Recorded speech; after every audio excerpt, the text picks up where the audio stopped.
Assalamualaikum warahmatullahi wabarakatuh. Kami dari kelompok 7 Manajemen Resiko yang diampu oleh Ibu Nurul Imani Kurniawati SEMM ingin mempresentasikan materi mengenai manajemen resiko dan contoh resiko yang ada di PT KAI yang disusun oleh saya sendiri Deviana Farhanuraida NIM 006 dan teman saya Devi Hasanah, NIM 013, Prodi Manajemen Administrasi Logistik, Sekolah Vokasi Universitas Diponegoro, tahun 2021. Definisi manajemen risiko. Menurut Wikipedia, manajemen risiko adalah suatu rangkaian aktivitas atau kegiatan yang di dalamnya meliputi penilaian risiko, pengembangan strategi untuk mengelolanya, dan mitigasi risiko dengan menggunakan atau pemberdayaan atau pengelolaan sumber daya. Macam-macam risiko menurut sifatnya terbagi menjadi 5. Yang pertama ada risiko murni. Risiko murni adalah risiko yang pasti menimbulkan kerugian. Contohnya seperti musibah, misalnya musibah kebakaran, kebanjiran, bencana alam, dan pencurian. Yang kedua ada risiko spekulatif. Risiko spekulatif adalah risiko yang dapat timbul karena disengajakan oleh yang bersangkutan agar mendapatkan keuntungan. Contohnya perkreditan seperti utang piutang, perdagangan berjangka, dan pembelian saham. Yang ketiga ada risiko fundamental. Risiko fundamental adalah risiko yang tidak bisa dilimpahkan kepada seseorang atau orang lain, misalnya seperti banjir, gempa bumi, dan gunung meletus. Yang keempat ada risiko khusus. Risiko khusus adalah risiko yang timbul karena bersumber pada peristiwa tunggal atau mandiri sehingga sangat mudah diketahui penyebabnya. Contohnya pesawat jatuh dan kapal tenggelam. Yang kelima ada risiko dinamis. Risiko dinamis adalah risiko yang disebabkan oleh kemajuan teknologi. Contohnya risiko penerbangan luar angkasa dan nuklir. Yang selanjutnya, tahap manajemen resiko. Jadi, tahapan manajemen resiko ada 5. Yang pertama, identifikasi resiko. Sebelum menerka resiko yang dihadapi, identifikasi terlebih dahulu mengenai resiko tersebut. Kemungkinan resiko apa saja yang muncul pada saat proses. Lalu yang kedua, menilai resiko. Penilaian atau asesmen dapat dilihat dari seberapa besar dampak dari resiko tersebut. Yang ketiga, pengelolaan resiko.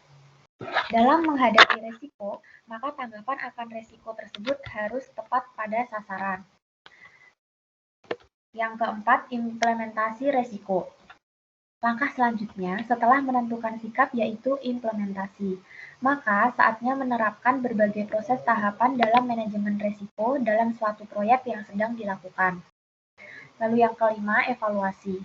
Evaluasi penting untuk dilakukan guna mencegah kesalahan resiko yang sama akan terulang lagi dalam proyek selanjutnya yang akan datang. Selanjutnya, cara menangani resiko. Jadi cara menangani resiko ada 4 cara. Cara yang pertama yaitu menghindari resiko. Keuntungan menghindari resiko adalah cara yang paling efektif karena dengan menghentikan aktivitas yang menyebabkan masalah-masalah potensial akan menghilangkan peluang kerugian.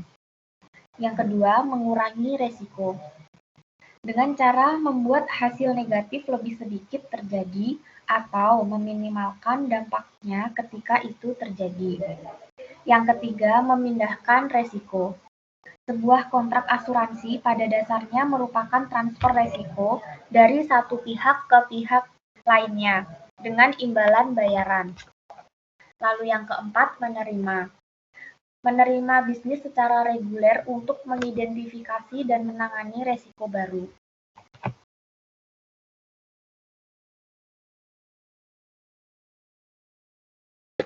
Yang pertama, mengurangi resiko yang mungkin akan muncul sesuai bidang yang dipilihnya. Yang kedua, terpenting dapat diterima oleh masyarakat atau pekerja. Yang ketiga, sisi lain pelaksanaan manajemen resiko melibatkan segala cara yang tersedia bagi manusia maupun organisasi. Yang selanjutnya, manfaat manajemen risiko bagi perusahaan. Manfaat yang dapat didapatkan oleh suatu perusahaan apabila melaksanakan risk management dengan baik antara lain yang pertama, menjamin pencapaian tujuan. Manajemen dalam sebuah perusahaan menggunakan segala cara yang baik untuk mencapai tujuan perusahaannya. Dalam usaha untuk mencapai tujuan tersebut, banyak hal bisa terjadi. Ada hal-hal yang bisa diantisipasi sebelumnya. Ada cara kemungkinan masa depan yang penuh ketidakpastian. Ketidakpastian itulah yang menimbulkan risiko. Perusahaan yang memiliki manajemen risiko yang baik akan lebih mudah jalannya untuk mencapai tujuan dibandingkan dengan perusahaan yang tidak memiliki manajemen risiko yang baik. Lalu manfaat yang kedua, meminimalkan kemungkinan bangkrut. Sebuah perusahaan memiliki kemungkinan bangkrut atau gulung tikar. Risiko bangkrut bisa menimpa siapa saja dan kapan saja. Tidak ada yang bisa menjamin bahwa sebuah perusahaan tidak akan bangkrut. Perusahaan yang menerapkan manajemen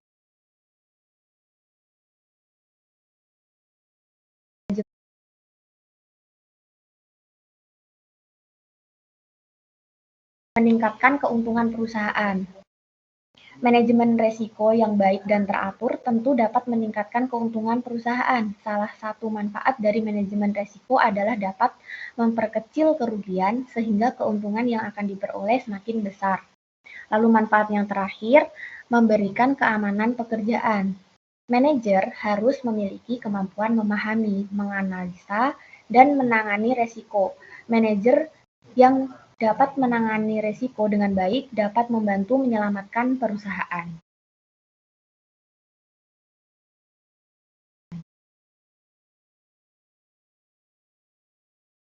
Adapun profil PT KAI. PT Kereta Api Indonesia yang dibentuk pada tahun 1998 dengan sejarah panjang sejak zaman Belanda, bergerak pada bidang usaha pelayanan jasa transportasi perkeretaapian dengan kepemilikan 100% dimiliki oleh Indonesia. Tujuan dari PT Kereta Api Indonesia adalah untuk melaksanakan dan mendukung kebijaksanaan dan program pemerintah di bidang ekonomi dan pembangunan nasional, khususnya di bidang transportasi, dengan menyediakan barang dan jasa yang bermutu tinggi dan berdaya saing kuat untuk dapat melakukan ekspansi baik di pasar domestik maupun internasional di bidang perkeretaapian. Adapun identifikasi risiko pada PT Kereta Api Indonesia yang pertama ada operasional. Operasional terjadi karena adanya penyimpangan dari hasil yang diharapkan dan risiko ini terjadi dari risiko sumber daya manusia, risiko produksi, risiko teknologi, risiko inovasi, risiko sistem dan proses. Contohnya sarana dan prasarana dan sumber daya manusia. Yang kedua, keuangan. Keuangan terjadi karena adanya fluktuasi target keuangan. Dan risiko ini terjadi karena fluktuasi target keuangan, dan risiko ini terdiri dari risiko likuiditas, risiko kredit, risiko permodalan, contohnya kurs dan likuiditas. Yang ketiga ada strategis.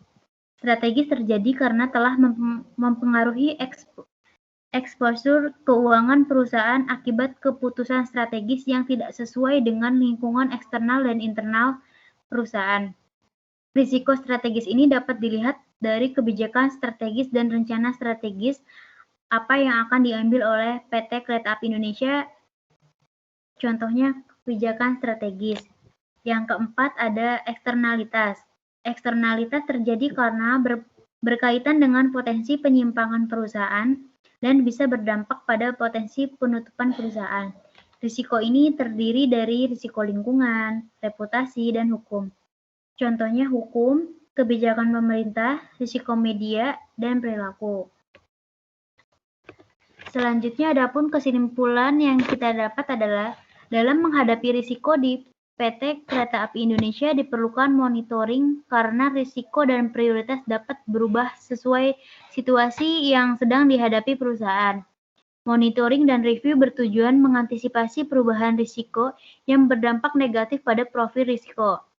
Proses monitoring dan review dilakukan dengan cara memantau efektivitas rencana penanganan risiko, strategi, dan sistem manajemen risiko. Outcome akan dievaluasi bagaimana bila dibandingkan dengan jejak langkah dan acuan kesuksesan dan kegagalan manajemen risiko.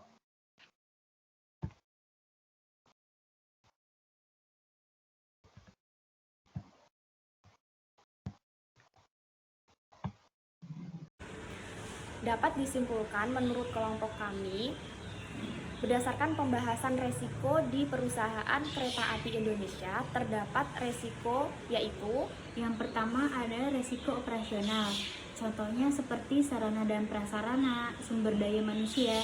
Yang kedua ada keuangan, contohnya seperti kurs dan likuiditas. Yang ketiga strategis, contohnya seperti kebijakan strategis.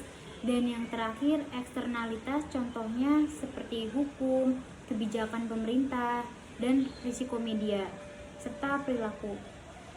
Mungkin itu saja pembahasan dari kelompok kami. Mohon maaf apabila ada kata yang kurang berkenan, perbuatan yang kurang berkenan. Kami mohon maaf sebesar-besarnya. Wassalamualaikum warahmatullahi wabarakatuh. Terima kasih.